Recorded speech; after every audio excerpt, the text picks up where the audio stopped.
Hyperthyroidism, সেটি বলতে আসলে কি বোঝায় এবং এর আসলে লক্ষণ উপসর্গ কি দেখা যায়? হাইপারথাইরয়েডিজম হচ্ছে হাইপোথাইরয়েডিজমের বিপরীত, যেখানে শরীরের যেই মাত্রায় থাইরয়েড হরমোন থাকার কথা তার থেকে অতিরিক্ত মাত্রায় যখন হরমোনটা শরীরে থাকবে সেটাকেই আমরা হাইপারথাইরয়েডিজম বলি।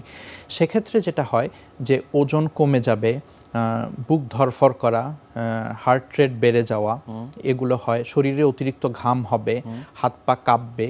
তার সাথে সাথে কারো কিছু দিতে পারে যে অনেক সময় যে গ্রেভস ডিজিজ একটা কারণ, যে হাইপারথাইরয়েডিজমের কারণ। এই রোগে অনেক সময় মানুষের চোখগুলা মনে হচ্ছে একটু বড় হয়ে যাচ্ছে, কোটর থেকে যেন একটু বের হয়ে যাচ্ছে।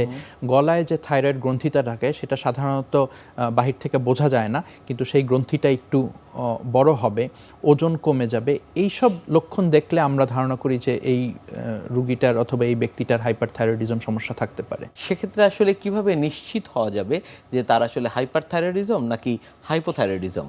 প্রথমতই যখন এইসব উপসর্গ নিয়ে আমাদের কাছে রুগীরা আছে, তখনই আমরা তখন কিছু বেসিক টেস্ট করতে দিই, প্রাথমিক পর্যায়ে কিছু টেস্ট করার জন্য যে তার হরমোনের সমস্যা আছে কি না। সেই জন্য আমরা কতগুলো হরমোন টেস্ট করি। এর ভিতরে উল্লেখযোগ্য হচ্ছে TSH, FT3 এবং FT4।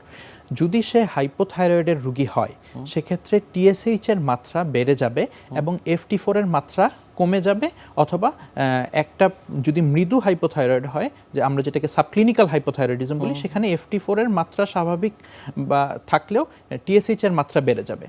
আর অপরপক্ষে যেটা আপনি বলতেছেন হাইপারথাইরয়েডিজম, সেখানে কিন্তু TSH এর মাত্রা অনেক কমে যাবে এবং FT4 এবং FT3 এর মাত্রা বেড়ে যাবে।